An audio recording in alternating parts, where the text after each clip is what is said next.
ایران پر جنگ مسلط کرنے کے بعد سے عراقی آئل فیلڈز کی پیداوار 70% کم ہو گئی ہے۔ عراقی وزارت خارجہ نے بتایا ہے کہ ایران پر امریکی اور اسرائیلی جارحیت سے پہلے تیل کی پیداوار 4.3 ملین بیرلز تھی۔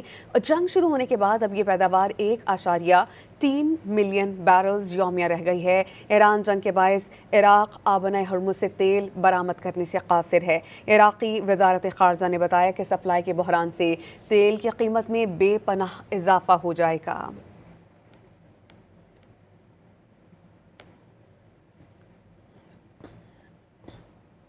ایران پر جنگ مسلط کرنے کے بعد سے عراقی آئل فیلڈز کی پیداوار میں 70% کمی واقع ہوئی ہے۔ عراقی وزارت خارجہ نے بتایا ہے کہ ایران پر امریکی اور اسرائیلی جارحیت سے پہلے تیل کی پیداوار 4.3 ملین بیرلز تھی اور جنگ شروع ہونے کے بعد اب یہ پیداوار 1.3 ملین بیرلز یومیہ رہ گئی ہے۔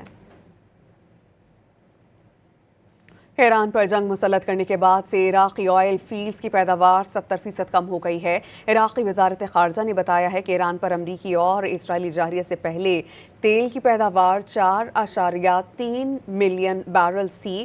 جنگ شروع ہونے کے بعد اب یہ پیداوار 1.3 ملین بیرلز یومیہ رہ گئی ہے۔ ایران جنگ کے باعث عراق آبنۂ ہرمز سے تیل برآمد کرنے سے قاصر ہے۔ عراقی وزارت خارجہ نے بتایا کہ سپلائی کے بحران سے تیل کی قیمت میں بے پناہ اضافہ ہو جائے گا۔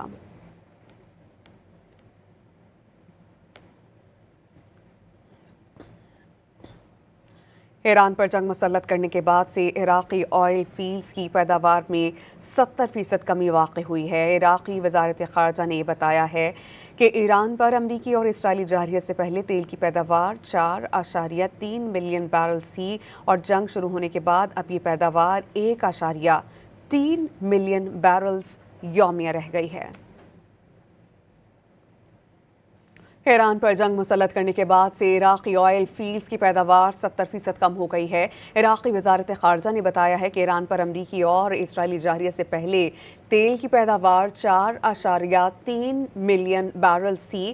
جنگ شروع ہونے کے بعد اب یہ پیداوار 1.3 ملین بیرلز یومیہ رہ گئی ہے۔ ایران جنگ کے باعث عراق آبنۂ ہرمز سے تیل برآمد کرنے سے قاصر ہے۔ عراقی وزارت خارجہ نے بتایا کہ سپلائی کے بحران سے تیل کی قیمت میں بے پناہ اضافہ ہو جائے گا۔